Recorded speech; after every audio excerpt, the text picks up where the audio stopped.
Behold the beautiful Christmas decorations here along Wall Street. I'm Ariel, this is Urbanist, and today we're going to explore the financial district of Manhattan in order to show you the beautiful Christmas decorations that are in this area. This Christmas tree is actually a bit hidden here between John Street and the nearby Federal Reserve. So I really love this beautiful tree in this like little public plaza. Let me know where you're watching from. I'm Ariel, this is Urbanist, and let me show you more of this plaza. I'm very intrigued with this window on the very top. Don't know too much about this building, but it's fascinating how you can live here your entire life and see a plaza around here.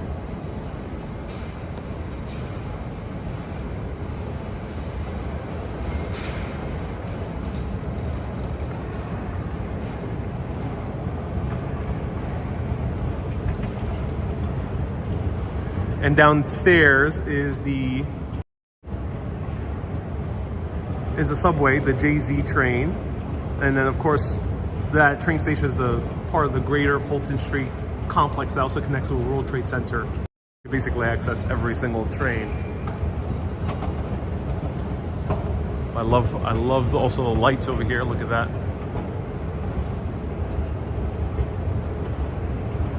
So yeah, right now we're right by John Street, is right over there.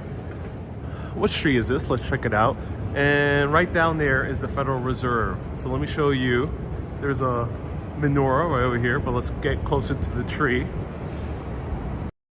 So welcome everyone. Let me know where you're watching from. I'm Ariel, this is Urbanist, and of course Christmas time is the best time of year to come to New York City. I just added to the official New York City guide that you can have digitally when you are exploring New York City yourself. Go to urbanist.live/guide or write !guide right now in the comments and you'll get the link. But let's show you the trees. All the Christmas stuff is written down there, the best tips and tricks of best places to visit during Christmas in New York City.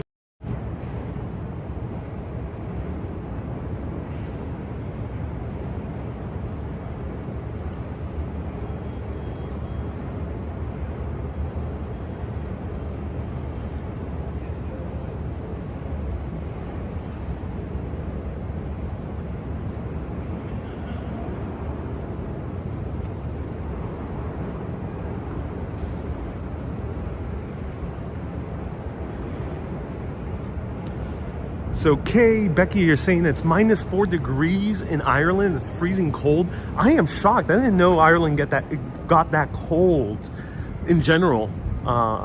As far as I know, it barely snows in Ireland, right? But wow, I hope you're staying warm. Here is a pretty warm, so far November, now December, here in New York City. It hasn't gotten that cold yet. Today is probably the more colder day, about 39 degrees Fahrenheit. Right here we have the Federal Reserve building, and let's continue on this way. There's a lot of cool decorations all around here. This is Maiden Lane. So this little plaza is located between Maiden Lane and John Street. Maiden Lane has a long storied history. Originally it was the jewelry district of New York City. It was the place where Boulevard started down there.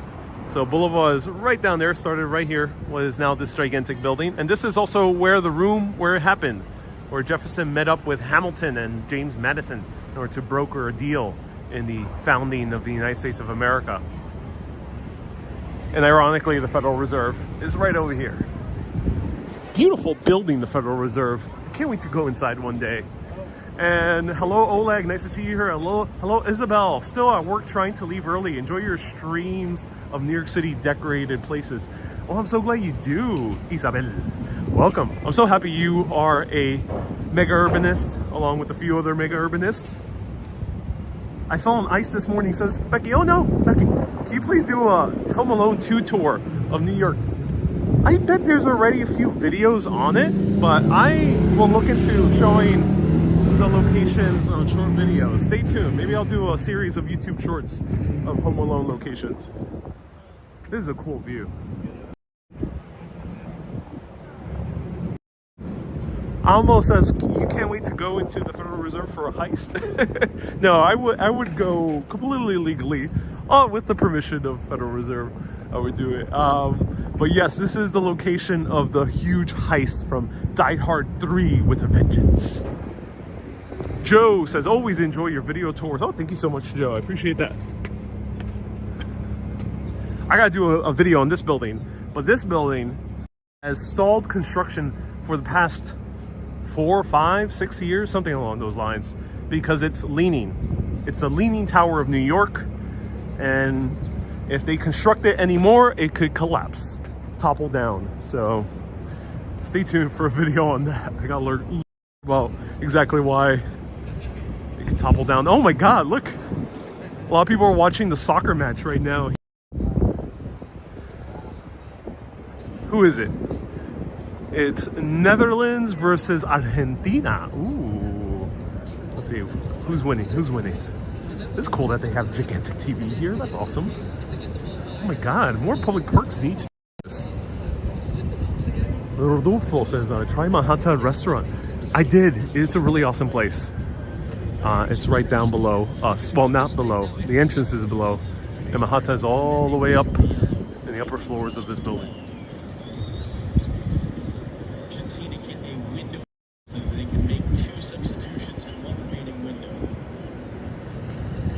So right here we are at 28 Liberty Street, and downstairs below in the basements of this building is located the Alamo Drafthouse, one of the best movie theaters in all of New York, in my opinion. Peter says, thank you so much for doing a video on McSorley's.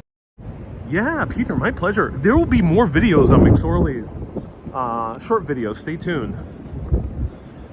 Whew, it's getting cold now.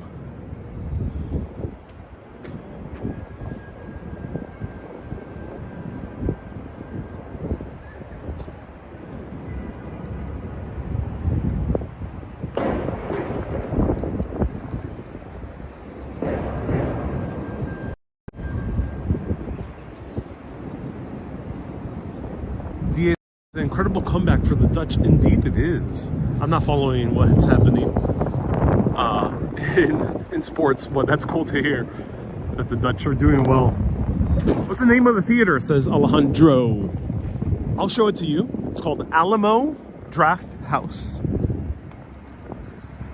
Alamo is a famous town in Texas where a huge battle happened when Texas separated. So the company actually started in Texas, and I'll show you the sign before we mosey our way over to Wall Street. Bee's Knees, hey, Guy Tweety, nice to see you here. Says it's nice to see you again. Susie says it's also freezing cold in Edinburgh. Oh yeah, I can only imagine. Leith says nice to see you here, welcome. So here it is, the Alamo Drafthouse. Great movie theater, highly recommended. One of my favorite experiences in movies.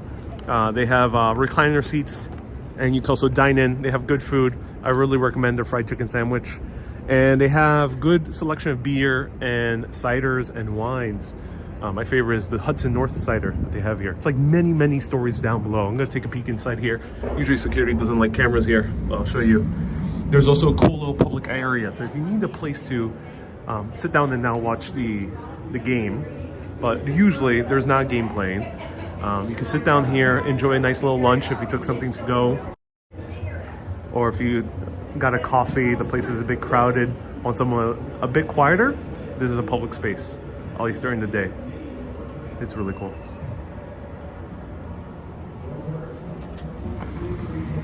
Helen says snow in Ireland. Ooh, that's awesome. Anything actually. So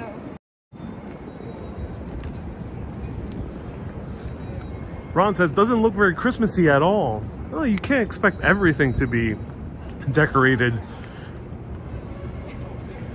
I'm not sure if there's any city that has everything decorated. If you want to see the greatest concentration of Christmas decorations, you would have to go to Rockefeller Center. Here, there's a little bit less concentration, but there's a few spots. So this is the entrance to Manhattan, which is a great bar, really great rooftop bar, beautiful views of Manhattan. It is pretty expensive, though not as expensive for being district and being a very awesome exclusive place. So you can see the a bigger plate would cost you around $30 to $40. This is bar bites as well. And then cocktails are about $19, which is actually pretty reasonable considering it's a high-rise cocktail bar that is gorgeously designed. So I do recommend it, Manhattan. Maybe I'll go one of these days and do a short video or live. Can we see the tree at Wall Street? Says okay, yeah. Jack says, hey, 81 degrees in Sugarland. Ooh, Texas? That's awesome. Oh my God. Pretty deep underground here. Matt says, these live video tours are brilliant. Ooh, thank you so much, Matt. Appreciate you. So now a lot of the buildings we're seeing, either they were offices and have been converted into apartments, or now there's new apartment buildings like this one. This is increasingly becoming a residential area of New York. And a lot of people used to think that this area was dead because it used to be. But now it's pretty lively. Not as lively as East Village, but there's still stuff here to do and eat at night. Oh, I love these views. Oh my God.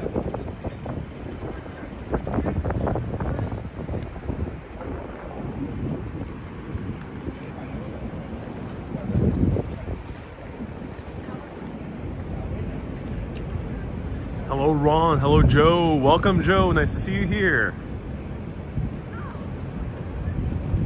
Leith says, all cut up, great views. Oh, thank you so much, Leith.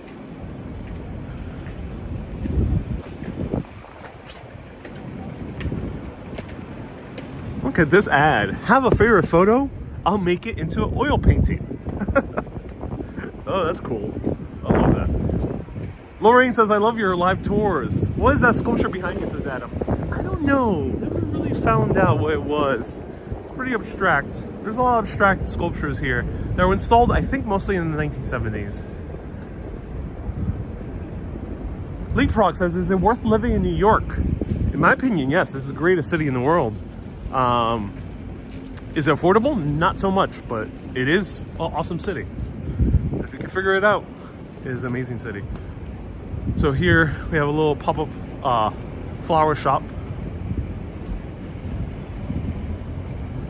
And this is a great bakery, I recommend. It's a Greek bakery. There's some good food. They have good moussaka and pasticcio, I think it's pronounced.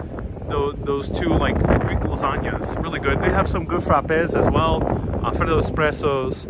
This is a great Greek eatery. It's nice, it's calm, no table service, so you don't have to pay tip. Hint, hint. Sit down and relax here.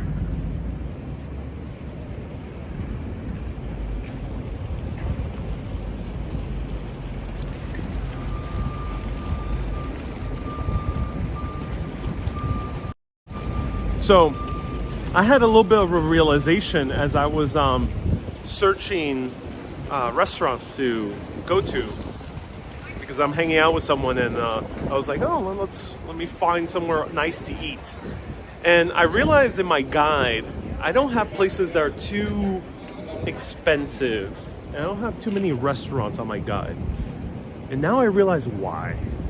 Because eating in Manhattan out in the restaurant is quite a pain. Nowadays, food prices are going up to $40. Some of the restaurants here in New York City, and it could be in different neighborhoods. It might be in Midtown, it might be in East Village, it might be here in Financial District, which to me is insane. And the fact is that you have to sit down and then tip as well. 20% stack up a lot. So let me know if anyone has come to that realization if you're based in New York. New York, the prices are getting rather obscene. They're kind of on par with what I experienced in Copenhagen. And that's why on my guide, personally, exclamation point guide, and on my live videos and my short videos, I'm kind of nowadays more recommending places like these. No table service. You sit down, they're nice, clean, they're beautiful. Some of them are very beautiful, like this one. Great food that you get at a restaurant, but don't have to go through the fuss of paying a $40 plate plus tip. Let me know what you think. I'm so curious about your thoughts on that, because I was really concerned. when I wanted to go out this week. I was like, oh no. better to do something else.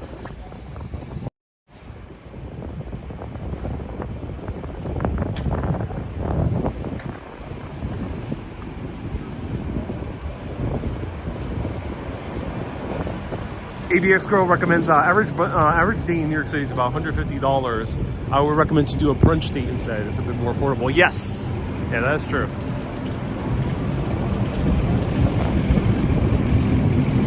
Is going to dinner any better than is going to a diner better than going to a restaurant? It depends. Depends. Restaurants is, you know, it's kind of a more experience. You're going out, you're having fun.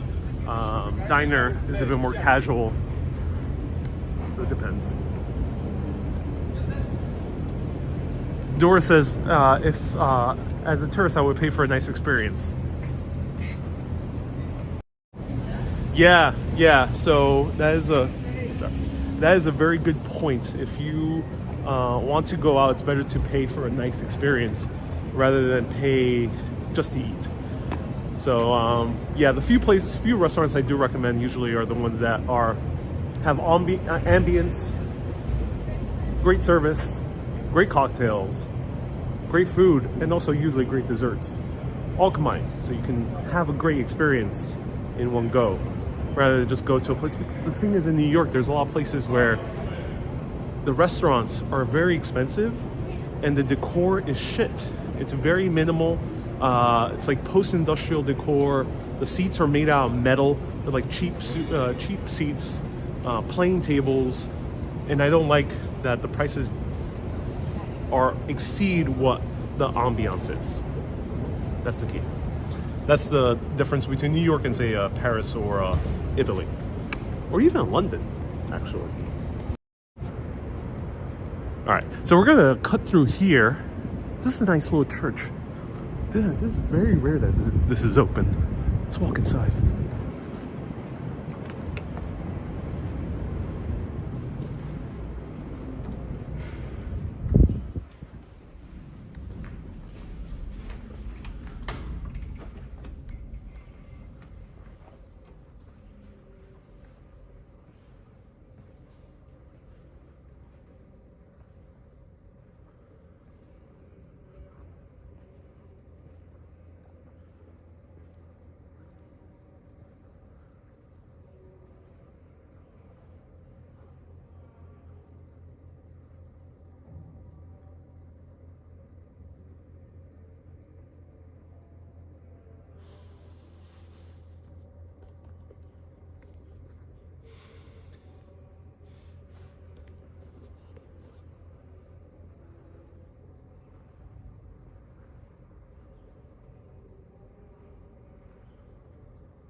Subway.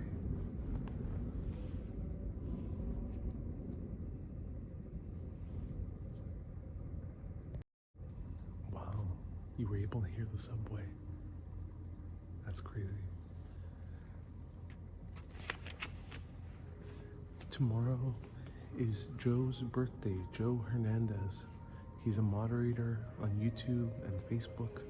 He's been a kind viewer for a few years already. And everyone give him a round of happy birthdays. It's tomorrow. Probably wish him another happy birthday tomorrow again. But today, wish him a happy birthday. And I want to dedicate this candle lighting.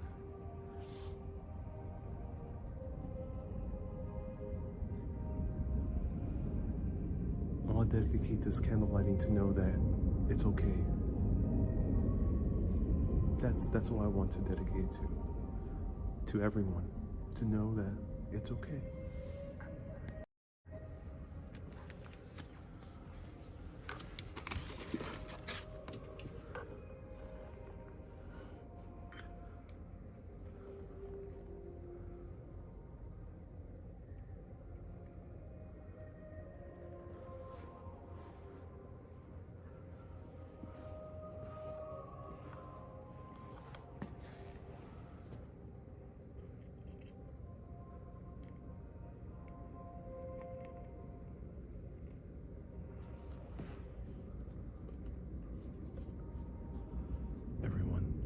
It's okay, whatever you're going through, whether good or bad, it's okay.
I'm in love with this church.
Wow.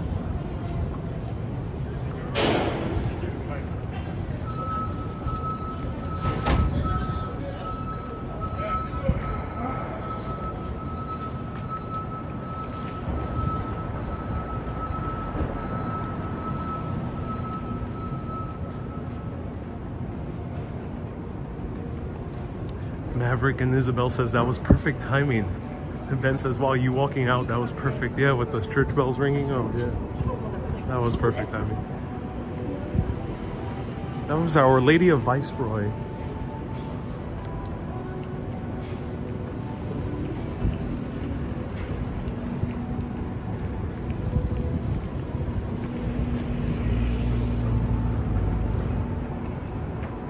Dutch says, doesn't get more New York than that. No, it doesn't, but you're right.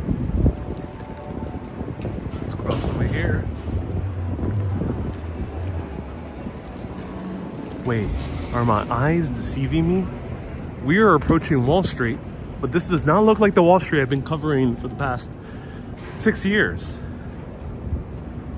What is different right here? Ladies and gentlemen, can you tell me, can you spot the difference right here, right now? There is music playing, but that's not what I'm talking about. Can you spot the other difference right here, right now? What is different here with Wall Street? Susie is right, but a few other people are gonna get it right now. Esfiel says no Wall Street bros. No, not, they're still here. They're hiding in the bars right now.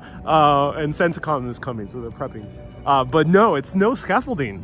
There was scaffolding in front of this building right here, the Trump building. There was scaffolding in front of the JP Morgan building. There was scaffolding right here in Tiffany. There was scaffolding all around. And there was scaffolding also all across Trinity Church and the entrance of Wall Street along Broadway. So this is quite a difference. Oh my God, I can actually see the buildings now. This is magnificent. Chris says, film me a movie. I came here already twice when films were being made. Susie says, are you taking us to your apartment in One Wall Street? I can only imagine living literally right here. So yeah, I'll show you the outside of One Wall Street. I don't know, maybe Tony the doorman is there. And maybe the Tony and doorman would be so kind to let us in. Maybe I'll give it a try. We'll see. Love your TikToks. Oh, you do? Oh, cool. Stay curious. Thank you so much. Appreciate that. Have a good day. Maybe Tony the doorman will let us in. Shout out to the couple that just said hello. Oh, but the only downside, okay, everyone, there is no such thing as a perfect day in New York City. There is scaffolding still in front of Federal Hall. They took out all the other scaffolding, but put scaffolding for a beautiful Federal Hall. Here's Monet's Garden. I haven't been to Monet's Garden yet. Let me know if anyone's been. Is it good? Do let me know.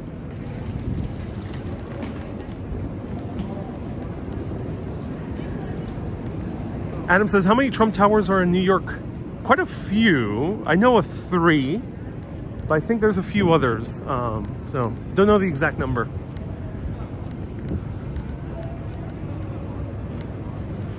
Leith says, Federal Hall is going to have scaffolding for the next 9 years. Oh no. Oh, that's terrible to hear. It's such a beautiful landmark. So here we are, ladies and gentlemen, the beautiful tree of Wall Street. But it's for the entire holidays, not just Christmas, which is a Christian holiday. Of course, a lot of people celebrate Christmas secularly as well, but also Hanukkah and Kwanzaa. I'll show you both. And here we have the New York Stock Exchange right here, with beautiful little Christmas trees in front of the New York Stock Exchange. I wonder what are the little ornaments on these. I think these are companies. That's funny. Companies that have IPO'd, probably recently, I'm assuming. IPO means initial public offering. That means the companies went public. People could publicly invest in them, and they are listed on the New York Stock Exchange. That's why every time you see a new logo appear, when there's a new logo, that means this company just went public. And it's listed on the stock exchange, New York Stock Exchange specifically. So this is PP. This is a big PP. And wow, I've never seen such a big PP in my life here in the New York Stock Exchange. And it seems like this PP went all public. Oh, okay. Well, I wonder what that company does. And here is the beautiful JP Morgan building. I love it seeing not with scaffolding. I wonder who the hell is going to lease this. It's such a gigantic space. I dream of leasing this and building the Urbanist Cafe right here. Susie says, LOL, okay. Isabel says, I'm on the naughty list. I'm talking about the company here. See, it says it's a big PP brought to you by Kevin. It's Kevin's PP. Whatever that company is. Let me know what PP stands for. I'm not sure. So here is a beautiful tree. It was lit up November 30th. And down below we're going to see two other things paying tribute to two other holidays. Let me know which was which. There's the Kwanzaa and there's the menorah.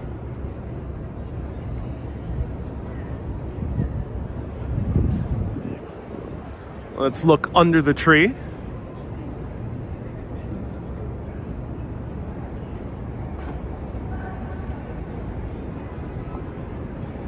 So this is the Kwanzaa one. The other one we saw was the menorah.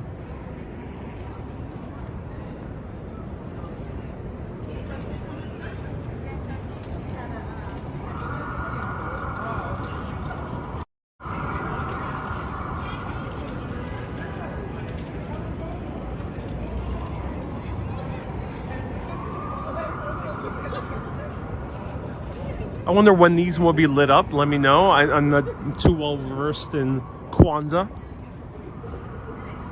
There's a blue bottle coffee right here. That's nice. If you're looking for a coffee right on Wall Street, this is a great place. This is Broad Street because it's well, it's a long, complicated history why it's called Broad Street. It's a very long history. Okay, so sit down. Because I'm going to explain to you why exactly it's called that. Are you sitting? Let me know if you're sitting down, if you're ready, you got your notes ready, because this is important stuff, ladies and gentlemen. Okay, very important. It's called Broad Street because it's very broad. yeah. It's quite literally broad. Yeah. That's it.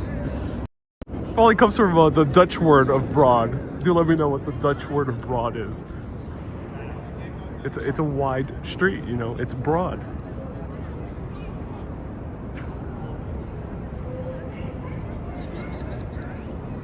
Ben says, wow, all three holidays kind of overlap. I'm not sure too much about Kwanzaa. I'm under the impression Kwanzaa is more kind of a modern holiday because of Christmas. But Hanukkah is more popular here than it is in, say, Israel or other countries. That's what I heard. I heard that Hanukkah is actually not that big of a deal in other significant Jewish populations around the world outside of the US. I heard that's more of a big of a deal here because it's around the same time as Christmas. Do let me know.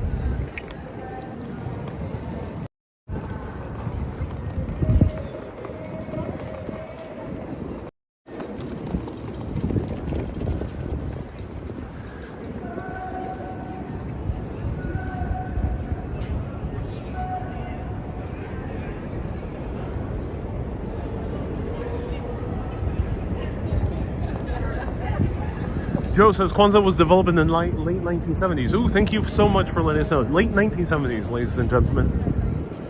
And where is the girl still here? No, she's not. Oh no. If anyone knows, oh, there she is. Okay, she kind of blends in. But here's this girl.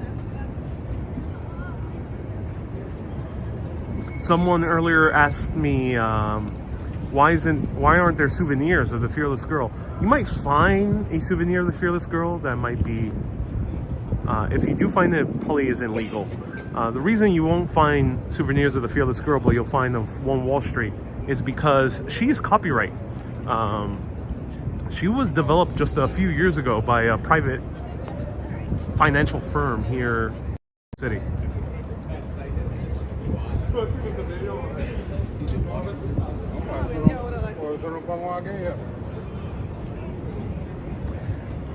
You know, there's a... Yeah. Okay, well. Some jokes do not need to be said. Alright. She needs a little Santa hat. Yeah, I think so, Leith. Scott says, I love these live tours. Oh, thank you so much, Scott. I'm so glad you do. Thank you so much for tuning in. I appreciate you. Hey, Kelly, thank you so much for letting us know what company that was that went public. It's called Pricing Power, and it's an ETF. It's a public traded electric. What does ETF stand for? Something. E stands for, I think, electric traded fund or something like that.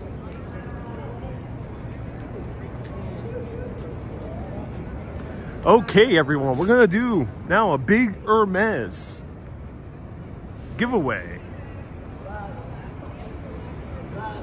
Who wants some free Hermes scarves today on Urbanist? You take your pick. We're sponsored by Hermes today, and they're giving us, oh, wow, my God, these scarves are genuinely beautiful. No wonder they're like $3,000. Exchange Traded Fund. Thank you so much, ABX Code. Exchange Traded Fund. That's why there's walks on Wall Street. That guy talks about finance while doing New York.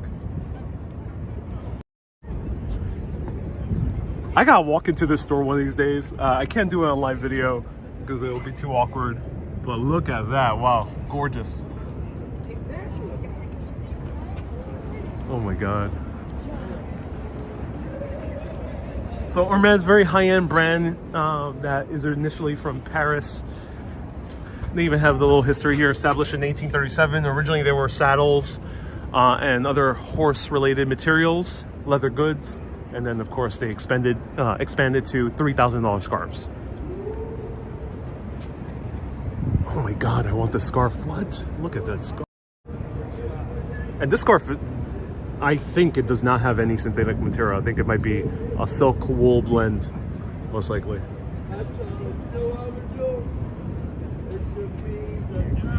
Tina says, ask to video the store. I haven't tried yet. So partly I am putting out there in the universe. I would love to be sponsored by Hermes. I would love to take you into a Hermes store during a live video tour and do give away a few scarves. I think that would be so kick-ass. Look at this chandelier. Gorgeous.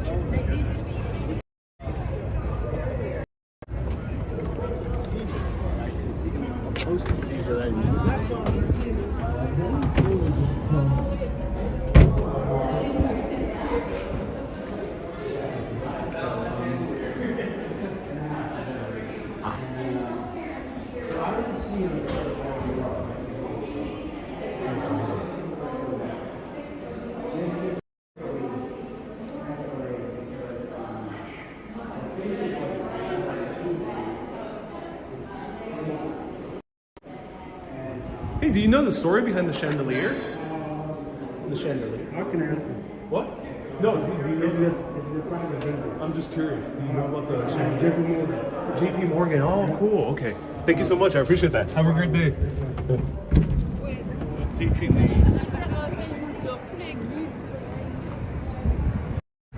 So it's a private building. That is a chandelier from JP Morgan right here. This building.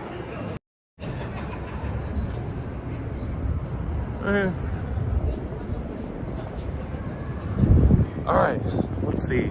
I'll show you One Wall Street, which is the apartment building I covered significantly on short videos. I'll show it to you from the outside. And on the off chance Tony the doorman is there, maybe he'll let us in.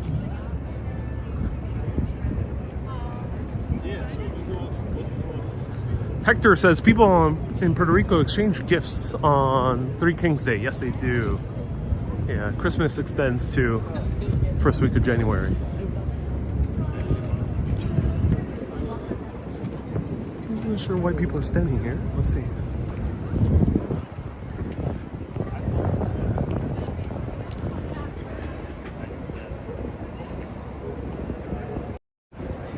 Alamo says his explanation was minimalist. I don't think the doorman really knew too much. I don't think they're really keen to let people just go into the lobby. That's why.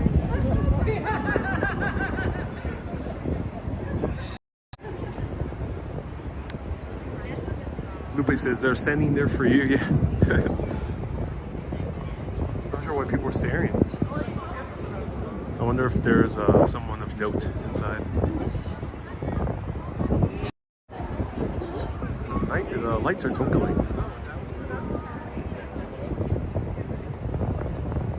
Are these the representatives of PP? Do let me know.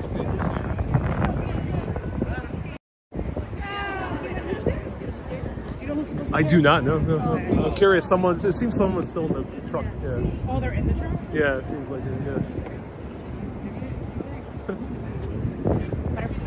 Yeah.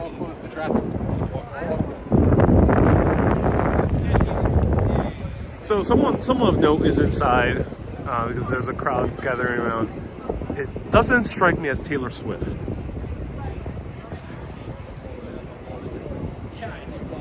Lovely says, I wonder if it's Mr. PP's car. It might be Mr. PP himself of the PP ETF. Okay, everyone. So this is the actual building I covered, 1 Wall Street, designed by Ralph Walker, who's one of the prominent Art Deco architects of the mid-1900s. Ron says, stop filming my car. Sorry about that, Ron. But look at this. Oh, gorgeous. So I showed significantly the building inside, refer to all my short videos on that, or if you're a Patreon, you get the full extended tour of 1 Wall Street, along with nearby 130 William, patreon.com/urbanist. Or if you want a special Christmas something, hint, hint, become a mega urbanist. But, wow, this building is stunning.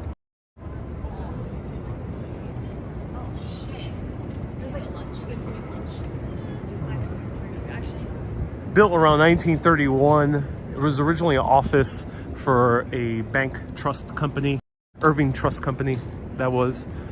And only until very recently they have been converted into condominiums. They're still finishing the apartments right now. But inside, in this area that I'm pointing the camera, it's called the Red Room. Wow, what's happening here? Why so many people gathering to take photos? Mr. PP seems to be very popular. Huh.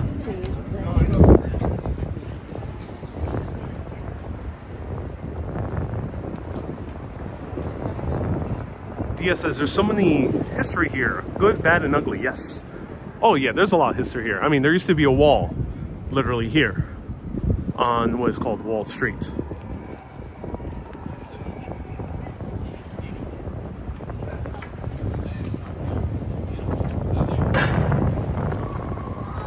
So I have a video of the Red Room. Right inside here.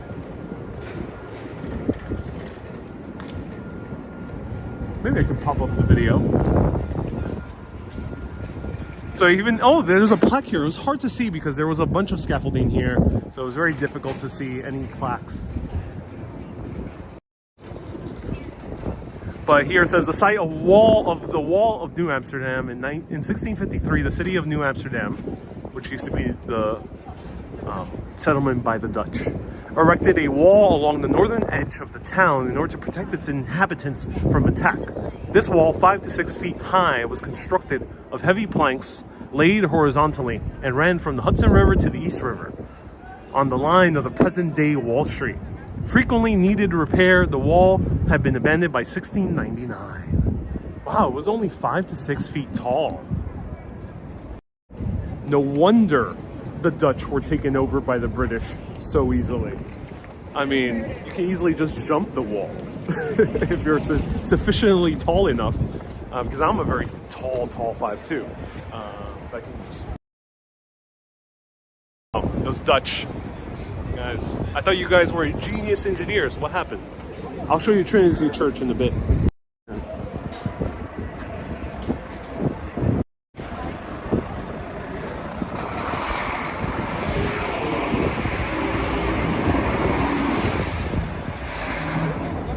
Phil says it was a symbolic wall. Yeah, it does provide defense. I'm exaggerating a little bit. Yes, it does provide some defense, but it wasn't to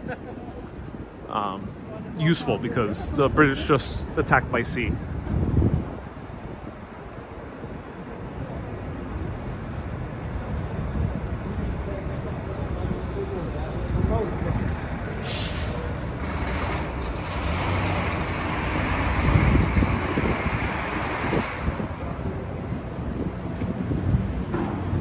Nancy Rose sent 500 stars. Thank you so much. Facebook is giving bonuses for stars and reels. So thank you so much for sending stars. And then reels, if you're really enjoying the short videos, they're called reels on Facebook. Do consider sharing them. Wow. Behold, Trinity Church. Gorgeous.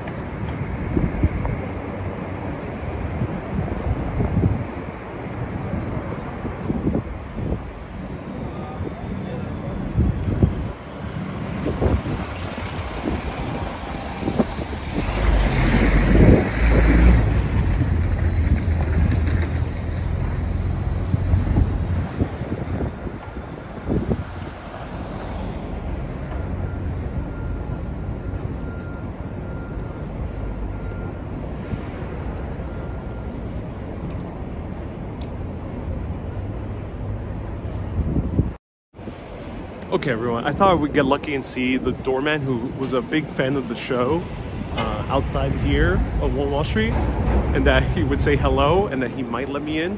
It's not here. And of course, I don't know his contact information. So instead, I'll show you this video right now as I point the camera over here. This is the video of the Red Room, which is located right through these doors. Gorgeous, gorgeous Art Deco space. If you want to see those videos and more of this building, go to my shorts on YouTube Shorts, Facebook Reels, Instagram Reels, TikTok, or become a patron to see the full uncut tour of everything here. Enjoy.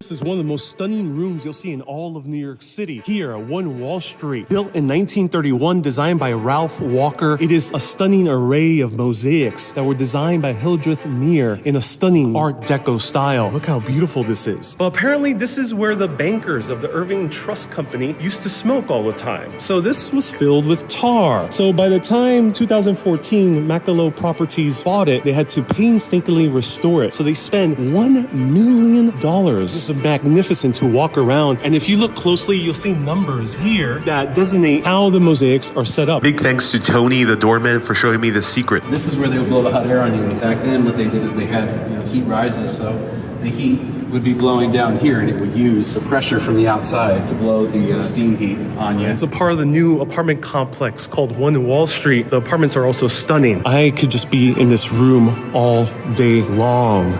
Marvelous. Stay curious, my friends.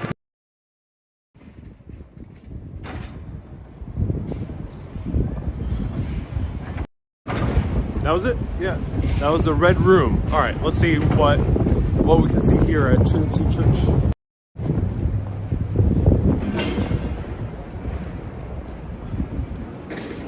It's not available to the public, but if you are someone who is looking for an apartment or willing to look like someone who's looking for an apartment, you can technically see it because that Red Room is the sales area for the apartments.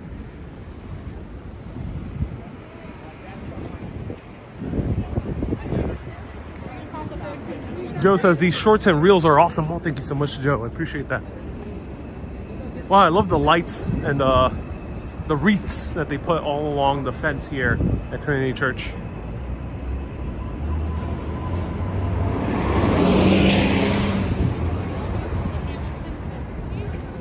Hey, Katrina, nice to see you here.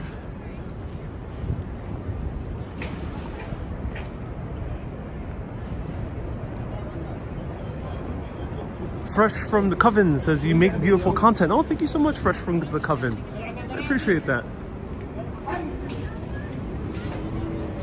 So right here is the entrance to Trinity Church. Unfortunately, it's closed due to a private event, but you have to come here rather early in order to see it. They completely restored all the stained glass here, which is gorgeous. Look at that.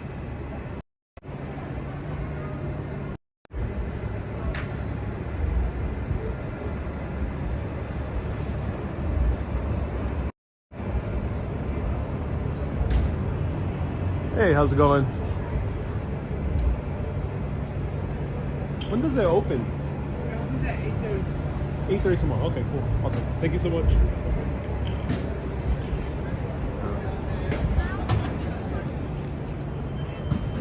8:30 tomorrow. Last year we met a wonderful gentleman who also worked as a security guard here.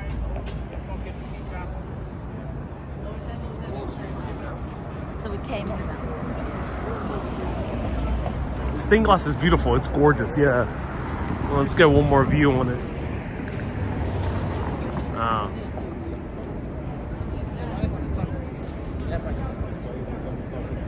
Oh, I just love the beauty of all of this. This is a gorgeous area to walk around at night. The sunset is looking stunning down there. Whew.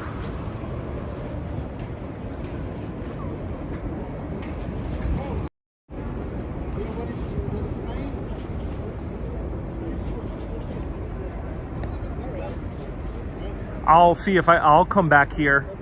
Maybe I'll get behind the scenes with Trinity Church. I'll reach out to them, see what I can do, because I would love to show this church.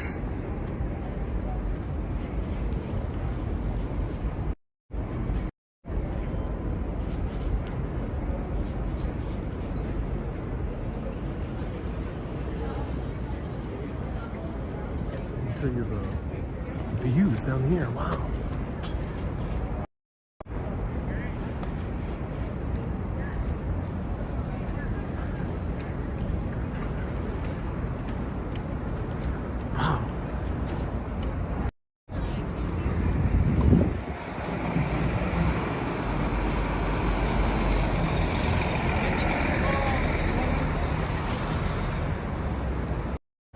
So I want to give a huge shout out to Laureen, Mater, and Nader, Paul, George, and many other people who have gifted from the wish list. Thank you so much. Gifting books that are very useful for me and my research as I go to other places. If you are curious about the wish list, you can put ! wish list and see more information there. It's on Amazon. You can send me any of the books listed there or any book that you would like. There's a way to do it.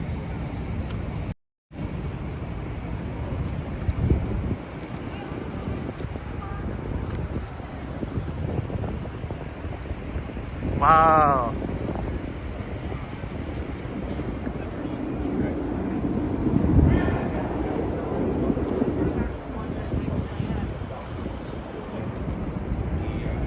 Gwen says, I thought you were going to say Ringo too. Yeah, I don't have a viewer that's named Ringo.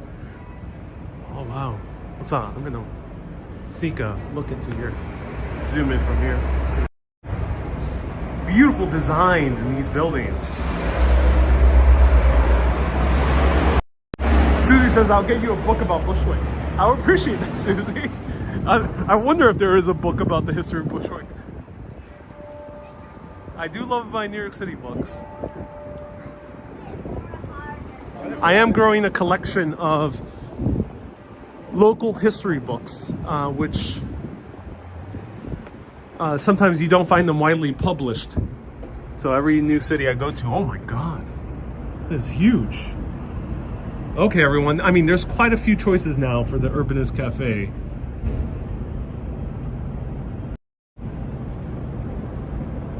Can you show the white train station, says Olena? Yes. That'll be our last stop. Reggie says, I see you letting a beard grow in. Nice, you look very Civil War-ish. Okay, everyone. The decisions are getting harder. Should this be the Urbanist Cafe? Should it be the JP Morgan building? Should it be that John Wick Continental Hotel building that I've showed before? At least here, Financial District. I'm kind of liking the Financial District for Urbanist Cafe. It might not be as cool, but it's definitely historic. So let me know what you think. This is an awesome space. It could be a very long cafe. Maybe put the world's longest couch. Lovely says, oh, I'm hungry. I wish I was in the cafe. You and me both. Lovely.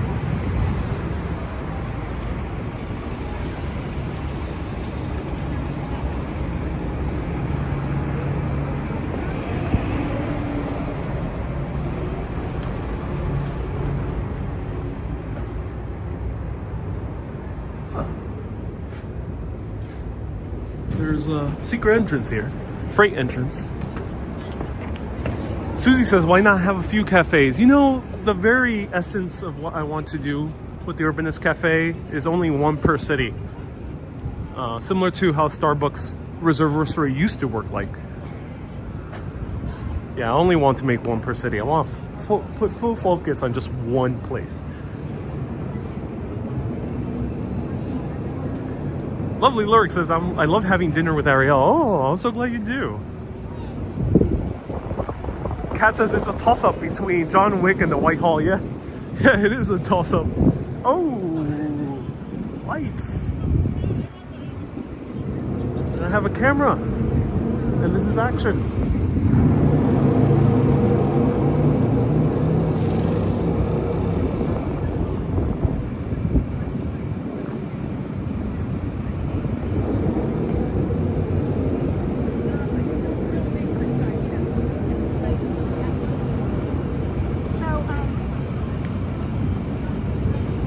Ladies and gentlemen, many of you have asked. Many of you have demanded. Many of you have wanted to storm the not yet built Urbanist Cafe in order for more music. So I'm happy to announce it is in progress and it will release shortly before Christmas. Oh yeah, stay tuned. It's coming. I'll play a little preview for all of you right now from one of the Facebook/Instagram stories I made.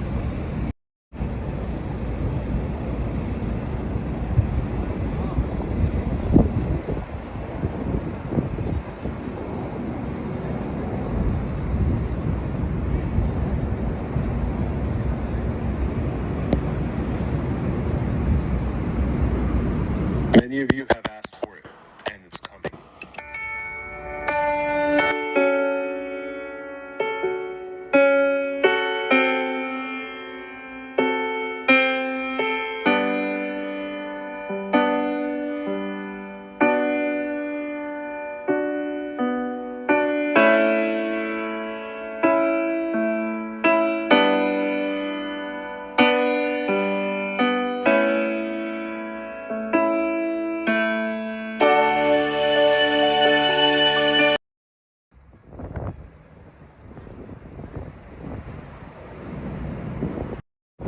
Jamie Lynn, thank you so much for the $10 super chat. I appreciate that. Thank you so much. Where are we going for snacks tonight? Well, let's find the snack. Let's see where a good snack can be found. There's some good places here. Bring on the cafe, says Inspire Life. And yeah, that was a little preview, a little something, ladies and gentlemen. Stay tuned for some more holiday cheer to come to the Spotify near you, your earbuds near you, and also on my videos too.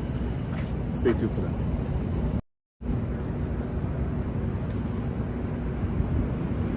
So there's a few shops here. This is nice.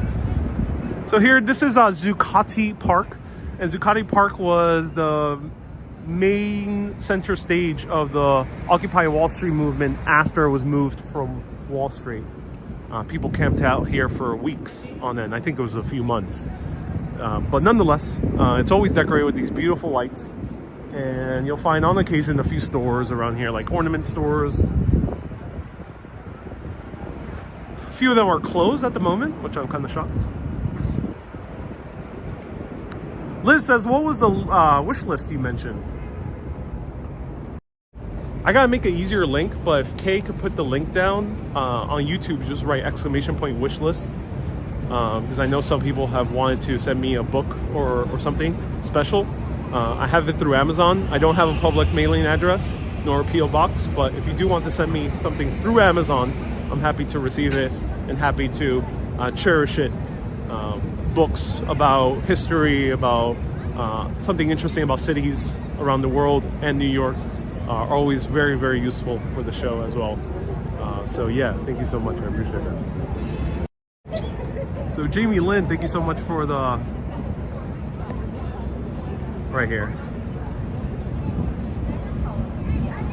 So yeah, a few stores. It's nice. It's nice. Nothing too unique. I would recommend more going to Bryant Park.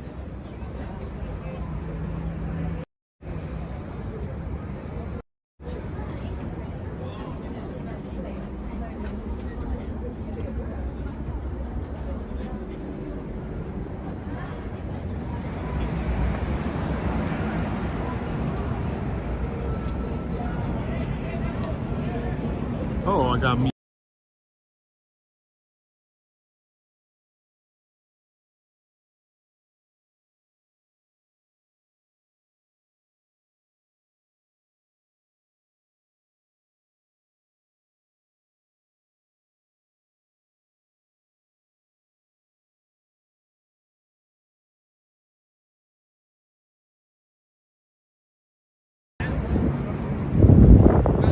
Hey, Teresa, nice to see you here.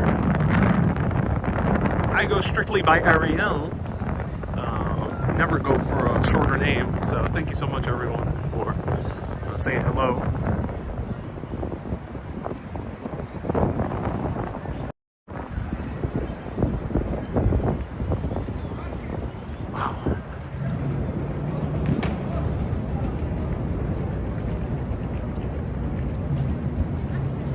Lee says, wish I was back. A year ago I was there. Hey, Susie says, have you tried Hank's Pizza? You know, I don't think I've ever tried. I've tried Hank's Pizza once before. It was during the pandemic. Is it any good? Do let me know. Doesn't look any good. Let me know.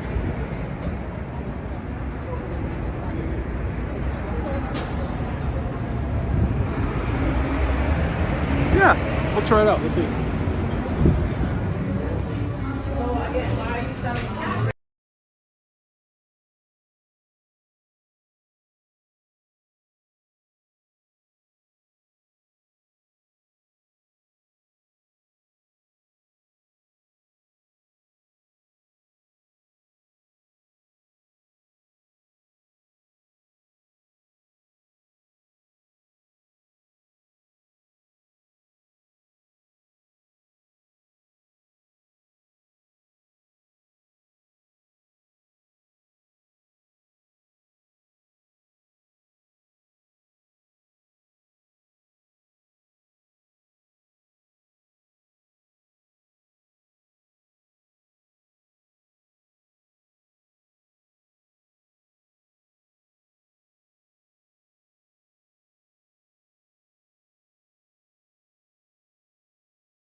popular Christmas music playing down there, so I had to mute. So this is Hank's Pizza. It's right by Zuccotti Park, the One World Trade Center area. And then there's a great pizzeria I tried the other day called Sienna's Pizza. This one's okay. It's a nice slice. It's nice.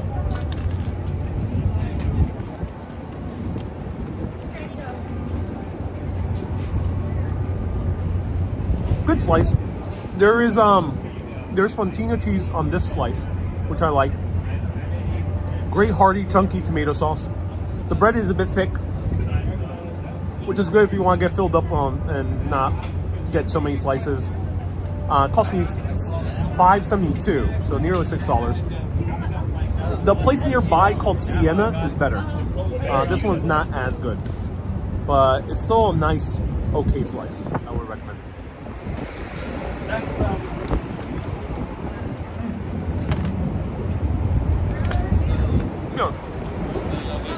In a pinch, I think this is a solid slice. I like it, actually.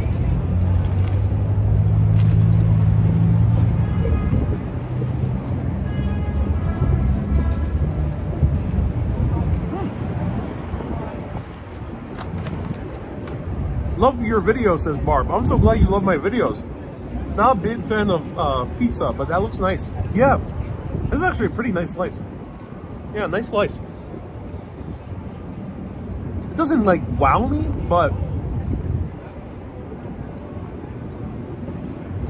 it's nice. It's very pleasant. I think sometimes you have to have a pizza that's pleasant, because sometimes you either have two types of slices. You have the slices that are really mind-blowing, like they really wow, and then on the other side of the spectrum you have the slices like ugh. In terms of feeling, sometimes you have a wow slice, but it makes you feel sluggish. You know, it's very greasy. The sauce is a bit sweet. And then other times you have a great slice that is fulfilling. It's really good. It's kind of very flavorful. This one gives you that feeling of satisfaction, but it's not mind-blowing. I do like how chunky the tomato sauce is.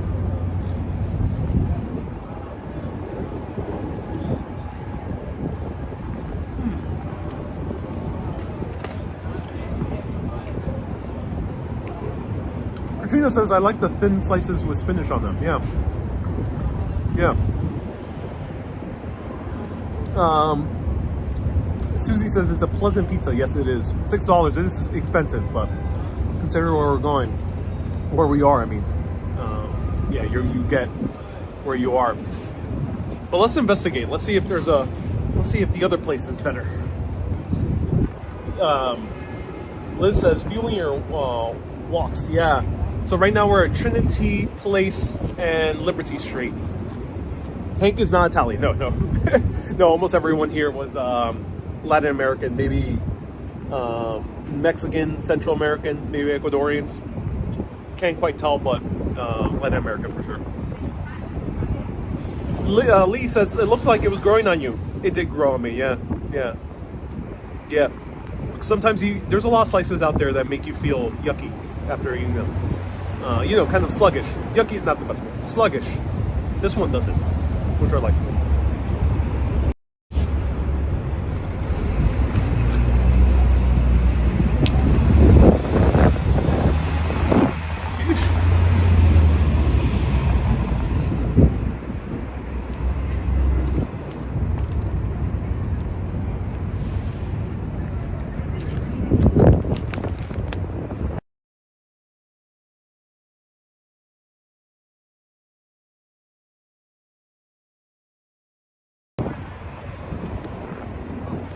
All right, so that was Hank's Pizza at Lazaro. Pretty nice. They also have plenty of seating upstairs, so it is a calm place to go for a quick bite. Now let's go to our final stop here on this journey, or at least final area. I'll point out one thing before I go inside.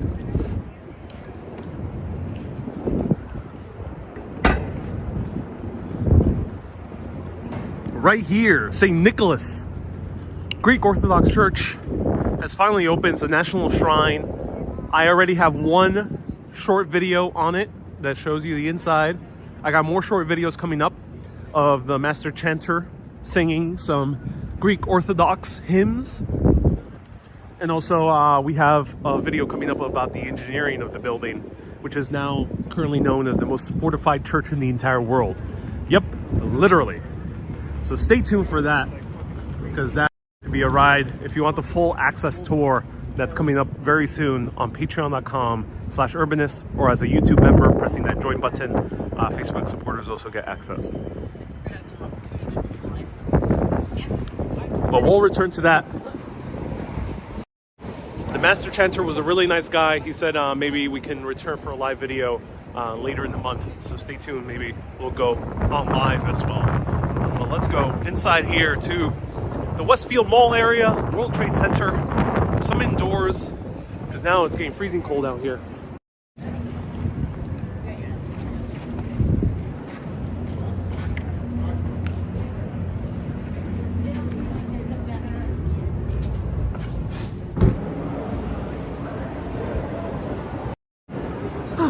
Much better. We got Banana Republic. We got H&M right over here.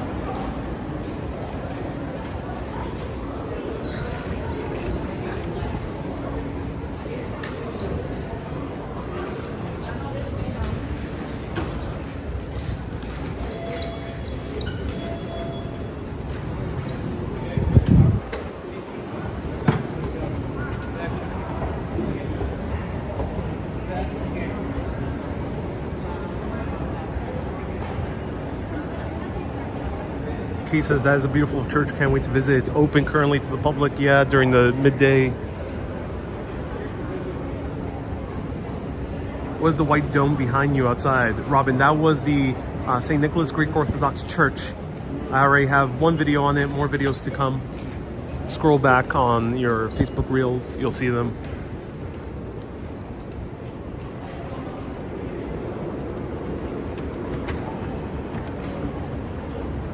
M cent, is there a tax on clothes? Yes, there's sales tax across everything in New York City, including clothes. That changed, I think, in the mid-90s. I remember when it was enacted, and there was like a huge rush to buy clothes. All right, let's check out Eataly. I've covered this many times before, and let's see what we can find here. It's a quick bite.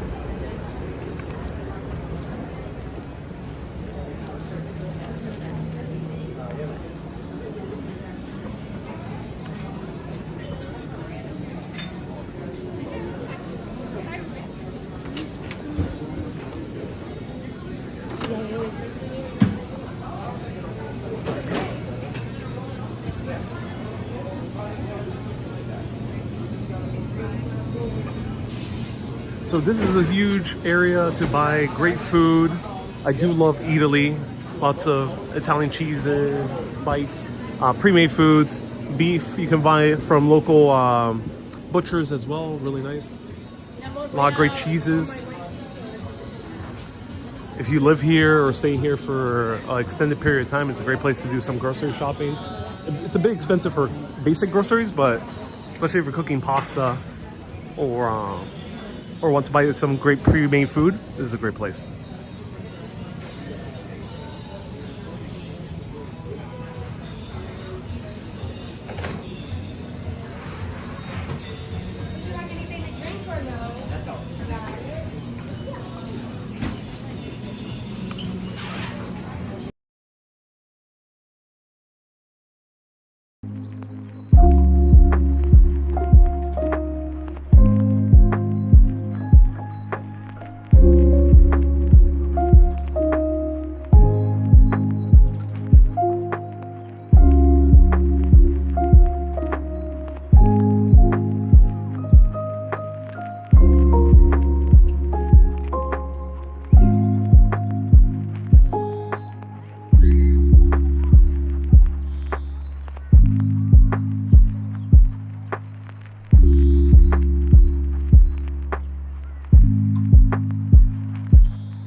Hi. Table for one for pasta. Is it possible to sit by the bar? Yeah. Okay. Yeah, that'll be great. Yeah. Thank you so much. Hey. No worries.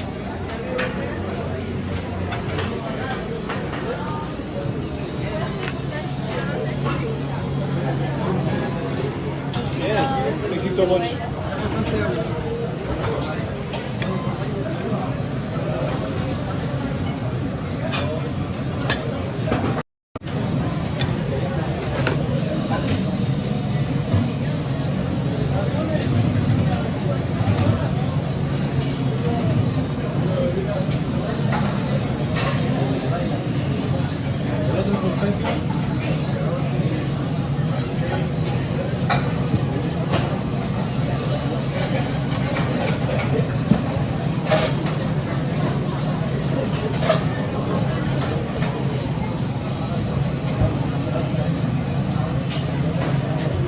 Alright, ladies and gentlemen, welcome to the live stream. We are right now at Eataly, and we're at the pasta bar area. I'm not sure if I can order pizza from here, but I think pasta might be interesting as well. And this is one of my recommendations on my guide. Some people reached out to me saying, hey, why are you not featuring a mom and pop place? One of the reasons I choose the places I do on the guide or recommendations I say on these live videos is because right now you're in the financial district. You're not going to find too many, there basically are no mom and pop places in the financial district. And if you're a tourist and you just came off One World Trade Center or going to all the beautiful sites around here with Wall Street, and if it's super cold, or you're with kids, or you're elderly, or you might not be so mobile, you don't want to go to a different neighborhood to go to a mom and pop place like in the East Village. If you have the energy and you can, do it. But most people can't. So that's why I recommend places like these, because they're literally right next to the main tourist attractions, and they're great quality food. Let me know if you are in the same philosophy as me when it comes to that. So let me show you the pasta. And hey, Kelly, thank you so much for the super chat. And Jamie says, first drink comes on me. Thank you so much, Jamie. I appreciate that.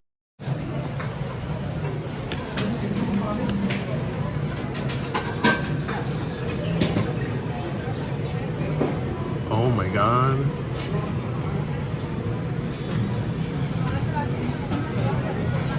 Wow. That's amazing.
Patrick says, thanks for the high prices. The prices are high, but trust me, you go to now even if you go to restaurants in East Village, they're even higher. So yeah, unfortunately that is the case. Yeah.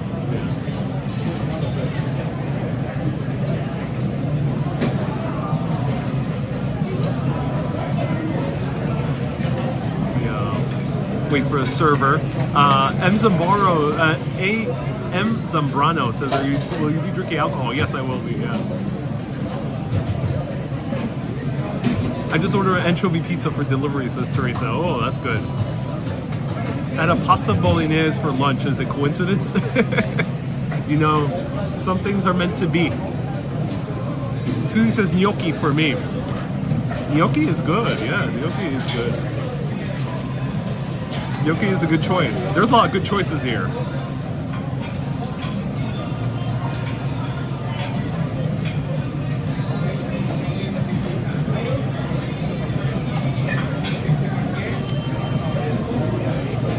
A lot of good choices.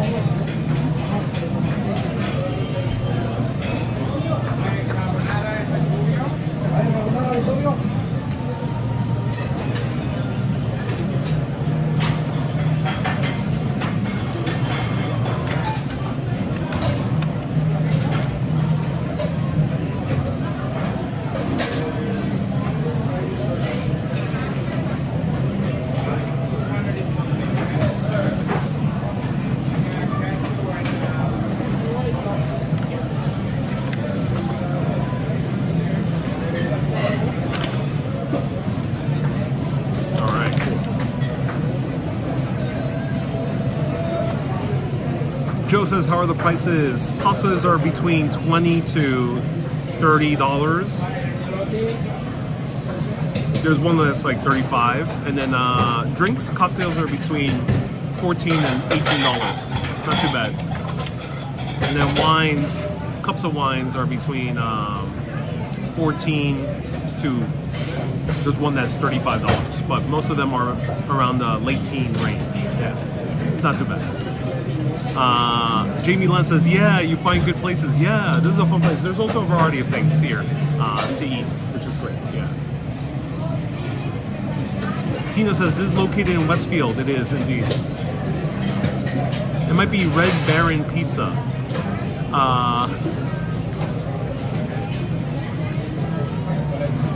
And Esfield says, no Totinos in the menu. You know.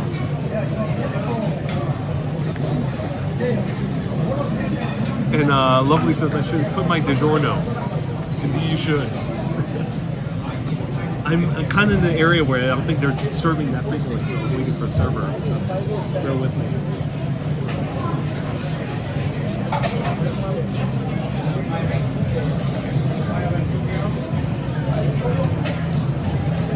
Noana says, ¿hay vino orgánico?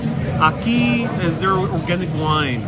No estoy seguro, aquí no dice nada de orgánico. A veces en los menús anuncian que es orgánico o no. Here, there's nothing that says organic. Sometimes they do write in the menu organic if it is organic. But here, it doesn't appear to be the case. So, most likely not. No. Have you ever gone during the day at its busiest with business people? I have been here. I've been here many times, yeah. So Liz, during the day, yeah, it'll be busy with people coming out of the office during a weekday.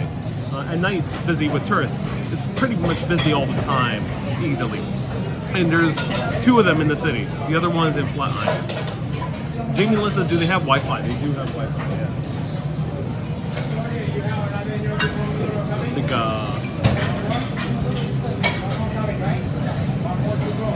fortunately, a server is not here.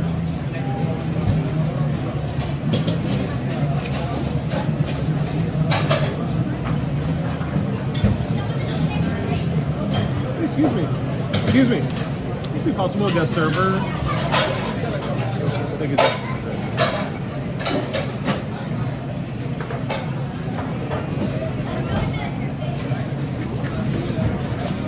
Patrick says, I got your postcard in the mail. Oh, thank you so much, Patrick. I appreciate that. Enchanted says, did you say a cup of wine rather than a glass of wine? you know, here in the U.S., sometimes people use interchangeably both words. But yes, formally it is a glass of wine. I hope this episode is where he smashes the plate on the floor. Pure joy, says Tony the salesman. Not quite, not yet. Stay tuned. Contra says chaotic place. Yeah, I'm kind of out of the area where there's a server passing through. That's the issue. So I want to sit right here by the bar, but they don't seem to really be servicing the bar much. It seems to be mostly focused on the tables. So that's a downside sometimes. Touring different places, how are you doing? I'm doing very well. Thank you so much for tuning in, man. Oleg says Negroni. Oh yeah, there are so many. It's one of the best cocktails in the world. Cornelo says Spanish, yes. Cornelo says try Argentinian wine, Malbec. If you're in Eataly, it's only going to be Italian wines because this is all Italian. Otherwise, you might go to other bars and they might have a variety of wines. You can try Argentinian. There's some Argentinian restaurants here in New York City. One of my favorite ones is Buenos Aires in the East Village. Jimmy Lynn says, I like these kind of places. When I come to New York, I will be keeping in mind all places you visited. Yeah, indeed. ABX Girl says, is this a Greek restaurant? No, this is a Italian restaurant. Eataly. It's a play on words. Eatly.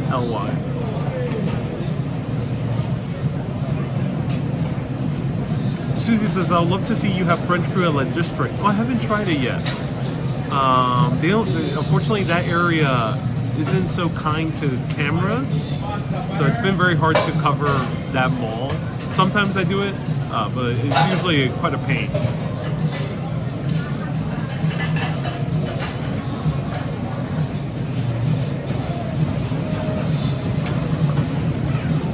Dolly, nice to see you here. This girl says this place sounds good. Yes, indeed it does.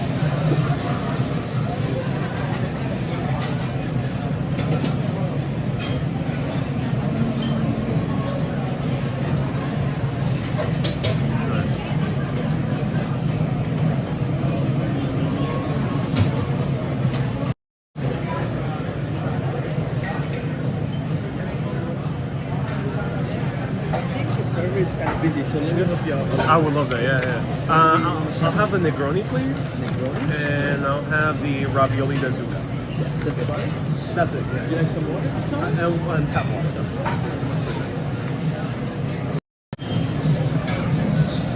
Yeah, no server. Yeah, so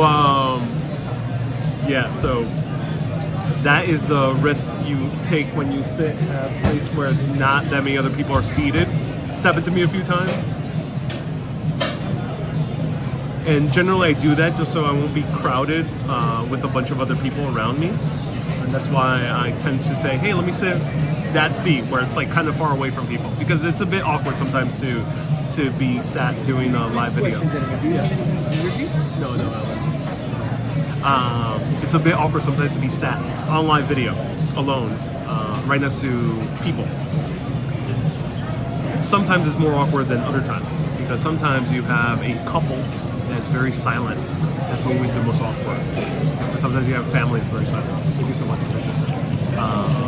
But yeah, that's why I do that. David, thank you so much for tuning in. So that's why I usually, when I go to a restaurant on live video, I usually don't do this personally. I would say, hey, I want to sit there at the bar, by the corner of the bar, away from people. Or at one of the tables down, away from most people. And sometimes they accommodate. The thing is, the downside is when they do accommodate, sometimes the server doesn't notice. And that's the tricky thing. This happened to me a few times on live video. Jamie Lynn says, makes sense. Peter says, your videos are absolutely entertaining. And, oh, that's so glad. And informative. I'm so glad you think so. I appreciate that.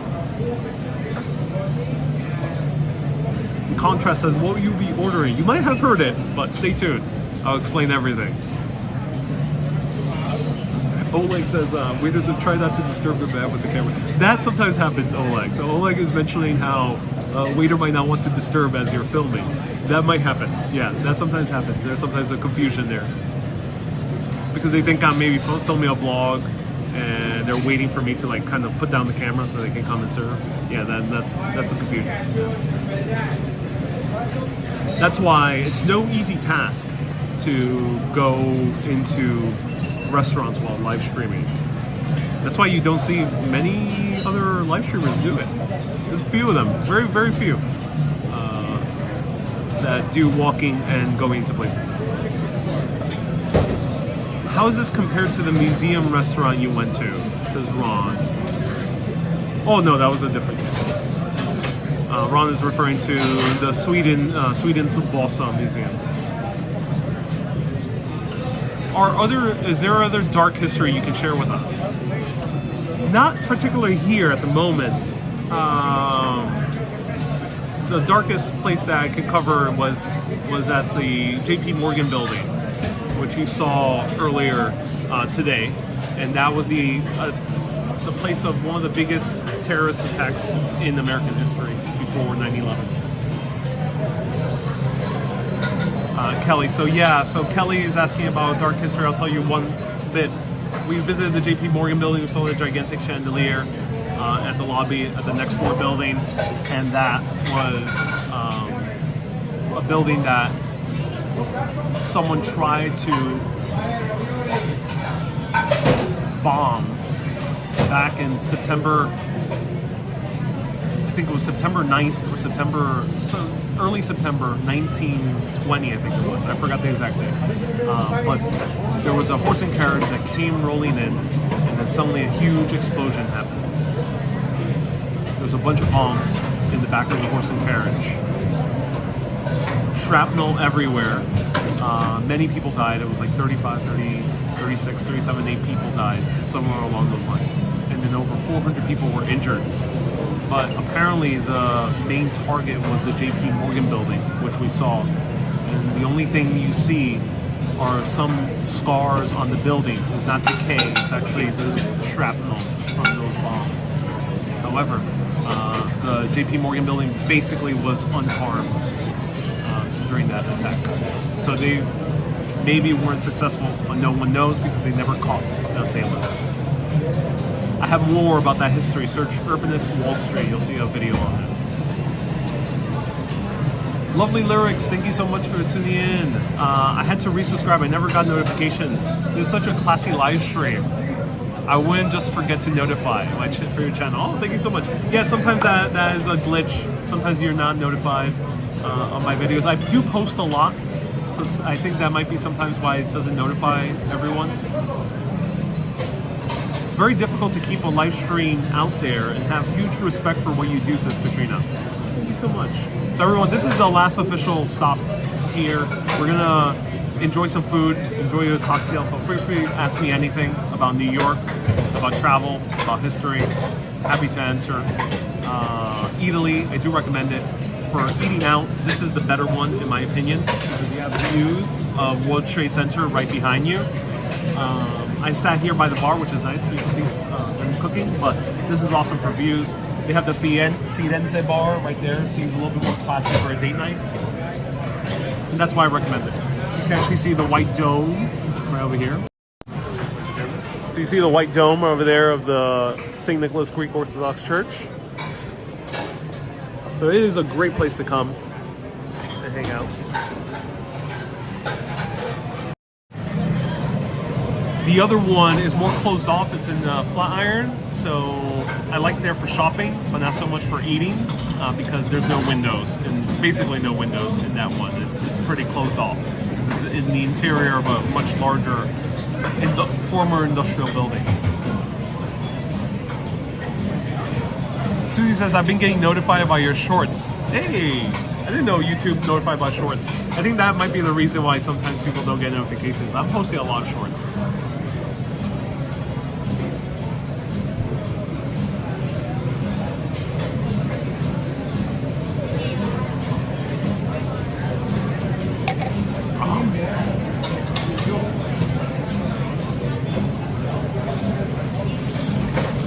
recommend desserts here or elsewhere? If you're eating out here and you want to stick to the financial district area, especially at this time, I would just recommend having dessert here. This is not a good neighborhood to food hop. So there are some neighborhoods where you can have a small bite and a drink at a nice cozy cocktail bar, or a bar with some light bites, maybe a beer and some light bites, and then have a main course at an awesome restaurant, and then later on have dessert at a dessert bar or some type of cafe that has great desserts. It is possible to do that in the East Village, in Times Square area, Williamsburg, West Village, generally those neighborhoods. Upper West Side, Upper East Side, you can do that. Here, you don't have too many options. Financial District, while there's a lot of touristy things to do, the food options are not that big yet. There's of course a lot of places, but if you're coming to a place like this, might as well just have your full meal here. So that's what I would recommend. However, if you do want great dessert in New York City, I would recommend Serendipity 3, which I'll be adding to my guide soon. I'm adding a section on desserts. I would recommend also Spot Dessert Bar, which I visited last week.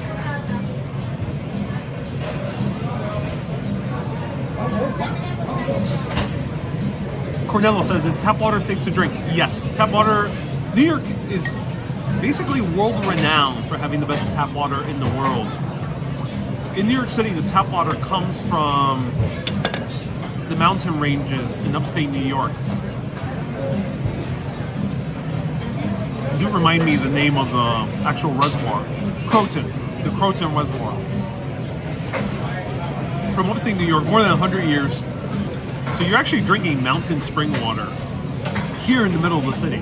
It's kind of a miracle. Only a few other cities in the world do that. So New York has one of the best drinking waters in the entire world. Hey, Oleg says, who are you collabing with and keep in touch regularly? I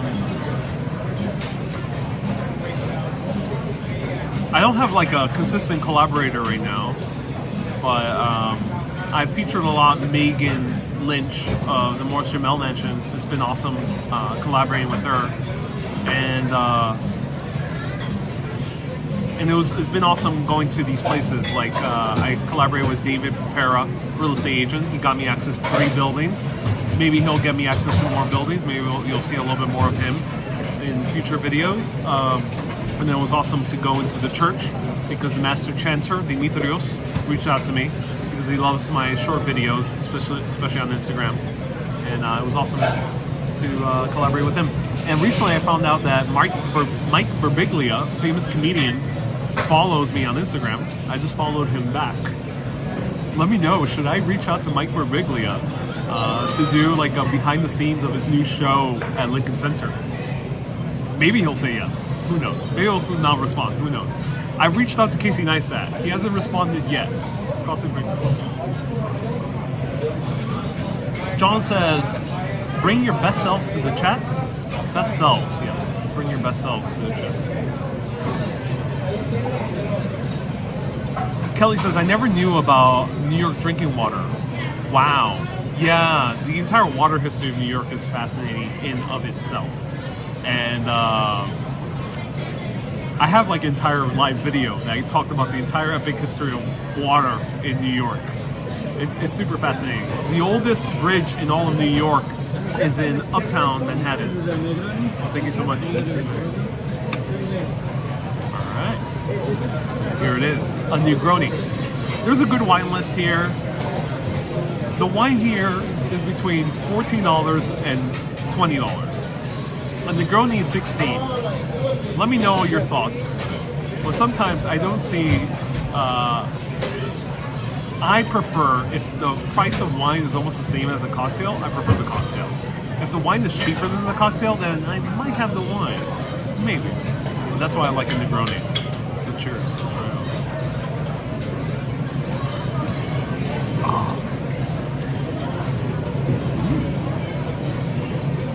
This is a particularly well-made Negroni. Negroni's simple. 1 part gin, 1 part vermouth, 1 part Campari. That's it. It's not that complicated with the orange twist. Not that complicated. But somehow, I have no idea how. Here in the US, some bars mess it up. They mess it up. Sometimes it tastes too watery. I'm not sure, maybe they put too much ice. I have no idea. Sometimes it tastes off. I don't know. Sometimes it's a bit too red. I don't know how they get it too red. The Campari's not even that red. I have no idea. But I have no idea what some American bars here do, including here in New York. Sometimes just they get it wrong. It's not the case in Italy, of course. But this one is very well made. Let me know if there's any bartenders that I watch, any mixologists. Let me know, why do people mess up the Negroni? This brings me back to Italy. Oh wow, that's good. So I learned a trick from my friend Maiden, who you've seen on my Morris Jamel videos. He said that if you twist the orange further, you end up getting a more effervescent, brighter taste to a drink with the orange twist.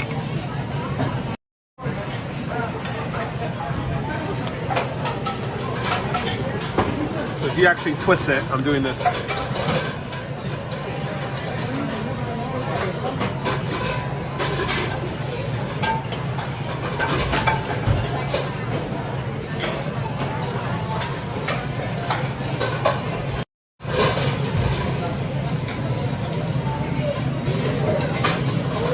Guy has a Naruto jacket.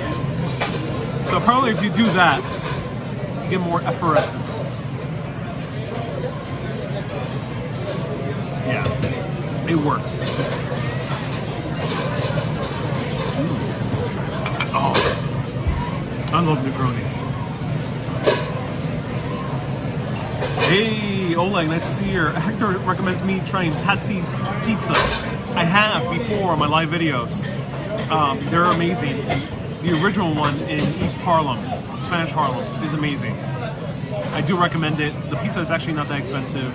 It's really old school. I do recommend it, but unfortunately, it's far away, so I don't go often. And that area isn't that pleasant to walk around anymore. It's not well taken care of, Spanish Harlem, which is a bit sad. So that's why I don't cover it too much. But thank you so much for the recommendation. I do love it. G says your hair looks different every episode. Oh yeah. G. It's called hair. Hair changes with the times. Is that there's content creators out there that are very fussy with their hair, men and women. So they usually always have the same style, and they just don't let it loose. I rarely use product, only if it's raining, and so that's why I might wave in different ways. John says you seem half blonde tonight. It's the lighting. Greatest Collection says, your face looks pink. What's making you blush? It's like doing live video, this sit-down restaurant is like public speaking. That's what's making me blush. Sometimes there's a lot of attention on you when you're doing a live video in public.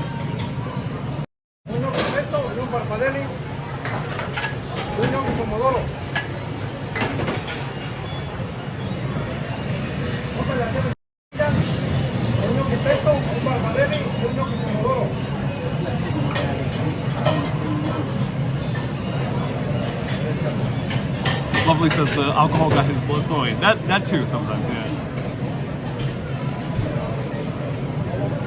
So welcome everyone. Feel free to ask me anything. Hey, Jamie Lynn left another super chat. Jamie Lynn has been so kind, leaving already 3 super chats. Excuse me. Jamie Lynn, thank you so much for the super chat. Jamie Lynn said, "You made me feel so bad how much drinks are. Here's another 10." Thank you so much, Jamie Lynn. Yeah, you know, it's rare to find now cocktails less than $15 in Manhattan. There are a few happy hours in some bars where you can find a good cocktail about $12. I'm trying to recall which one. I went to usually go to hotel bars. That's my recommendation. Go to hotel bars during happy hour, and you might find cocktails there for about $12 during happy hour. Unfortunately, most cocktails in Manhattan, in restaurants, bars, cocktail bars, are generally now $15 to $20. If you go to a fancy restaurant, like a steakhouse, a very expensive restaurant, you might start getting into $30, which to me is a fancy. Wonderful. Thank you so much. All right, here it is. So everyone, this is my favorite dish that I've ever had. One of my favorite dishes in general. I buy the ravioli here and usually cook at home for family. But today I want to show it to you here. They fresh make their pasta every single day here. This is fresh ravioli. They don't freeze it. And this one's stuffed with, in my opinion, what makes New York City cuisine great. New York City is right next to one of the most fertile areas in the entire world. It's right by the Hudson River Valley. Along the Hudson River Valley, there's a lot of great local produce. And one of those local produce is squash. Squash is used in Italian cuisine, but it's very important to American cuisine, to the Americas overall, because squash comes from the Americas, comes from the Mexico area. And it's awesome to find ravioli made with some good local squash, with some sage and some beautiful pecorino romano. You can add it with truffle. The truffle is expensive, so I didn't add truffles. But this is amazing. I love it. Let's show it to you.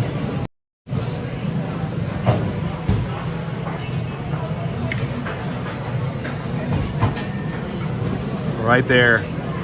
Butternut squash ravioli with brown butter sauce, some sage on top, some pecorino romano. Ooh. Oh, so excited to gobble this up. Carlos says, we're in Puerto Rico. Rio Piedras y Guaynabo. That's where I'm from, Puerto Rico. Mostly the capital region. Oh, look at that. Ooh. You can even see the squash. they messed up a little bit. So ravioli did break here. So you can see the squash. Look how orange the squash is. That means it's a good squash. Of course, they made it right here, right in front of us.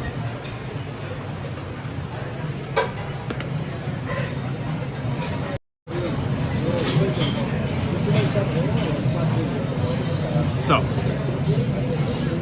let's try this out.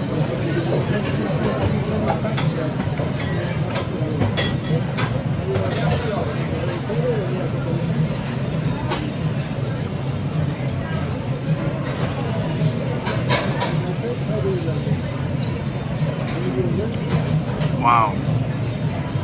Oh, that's amazing. Wow. Great squash. Squash is so soft. It's very creamy. Almost tastes, it has a similar texture to sweet potato, to mashed potato.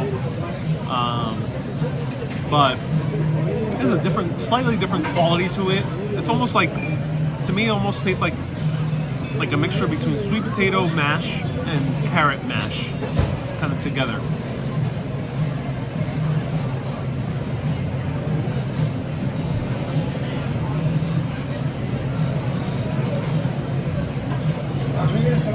They have a great pecorino romano.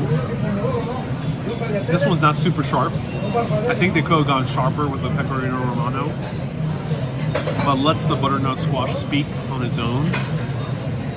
Great sage. The sage is really what gives you that kick. So instead of burning up the sage in order to cleanse this area spiritually, we're eating the sage.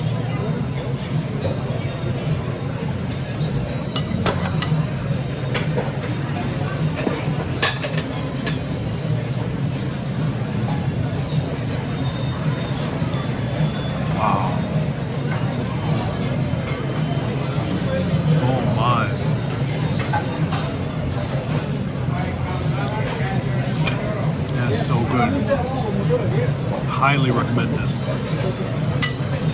It is expensive. So it's going to be a hard truth that if you're in New York and want to eat out at a sit-down restaurant, you will be spending money. There's not that much a way out. I was trying to figure out how I can recommend restaurants that are great sit-down restaurants that are inexpensive. And Manhattan is becoming increasingly a rarity. So if you're willing to pay, was it $24 for this, you're gonna have a good time. Otherwise, I would recommend going to a cafe if you don't want to spend that money. Or if you're staying for an extended period of time and have a kitchenette at your Airbnb or you live here, buy the ravioli, buy the brown butter sauce, buy the sage. Easily whip this up at home for a quarter of the price.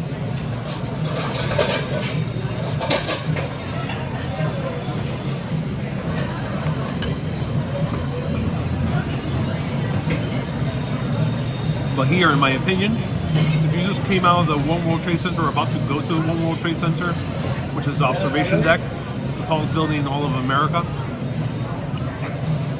it is worth coming here, in my opinion.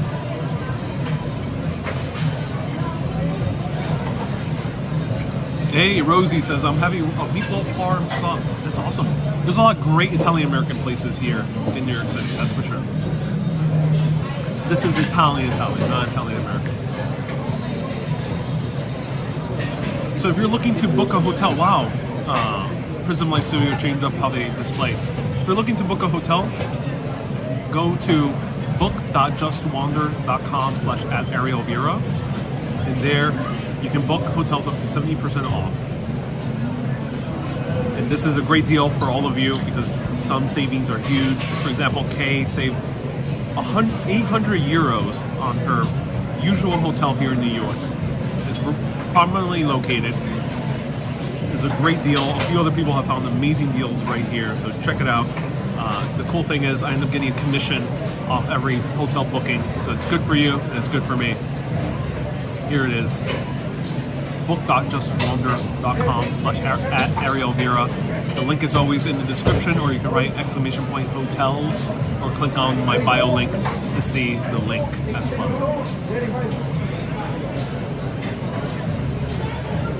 Hey, Kelly says, I think the spirits have left after eating that sage. Yes, I think so. I think they did, yeah.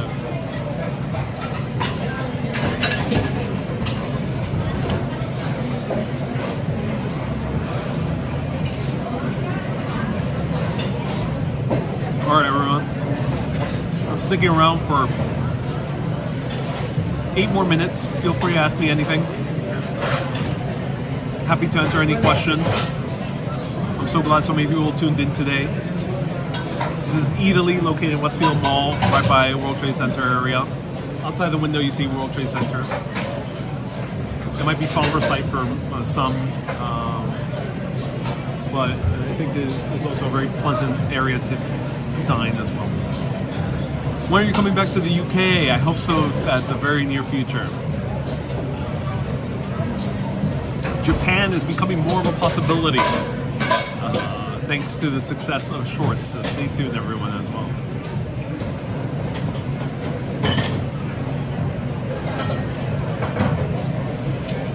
Interested Journey says that will come in useful. Yeah, the link is you can use it anytime, not just for New York, but anywhere around the world. Any hotel, doesn't matter which one. It could be the ones I recommended or any other hotel in the world. You're welcome to share your experience, but yes, please no fighting in the comments. Everyone has their own point of view. That's okay.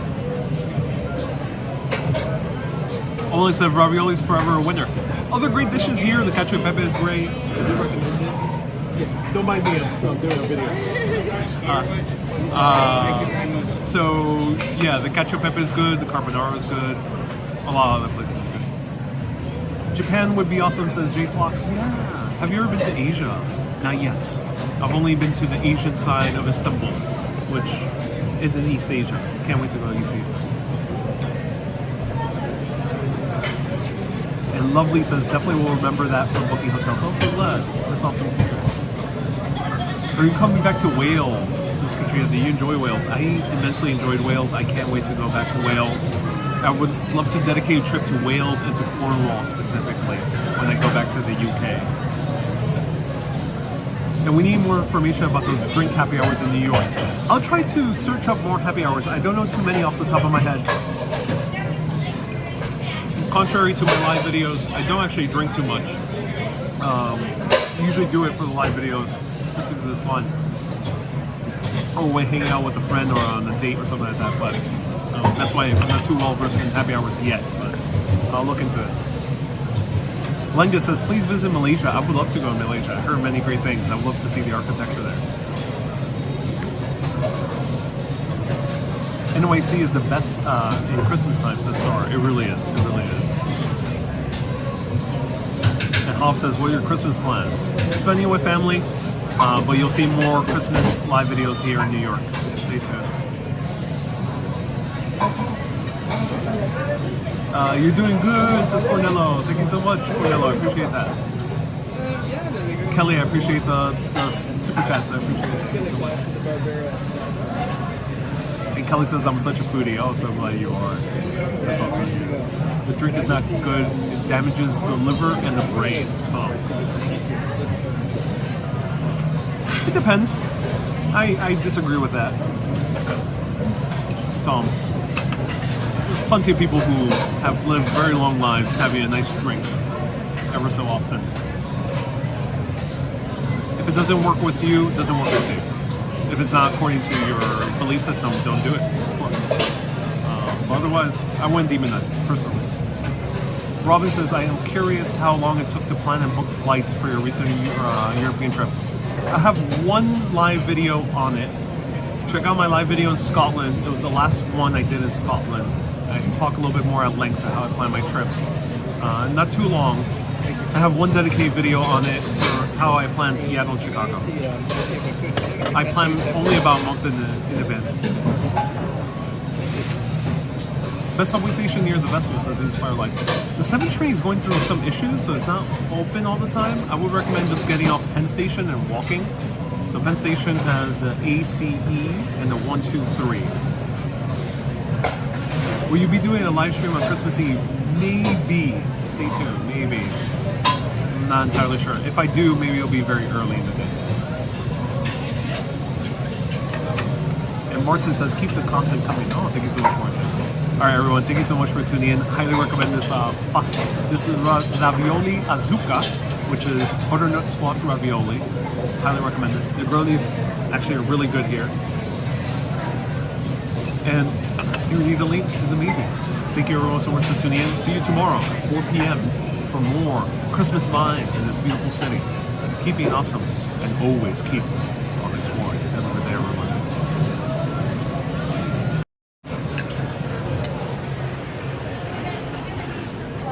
Bye-bye.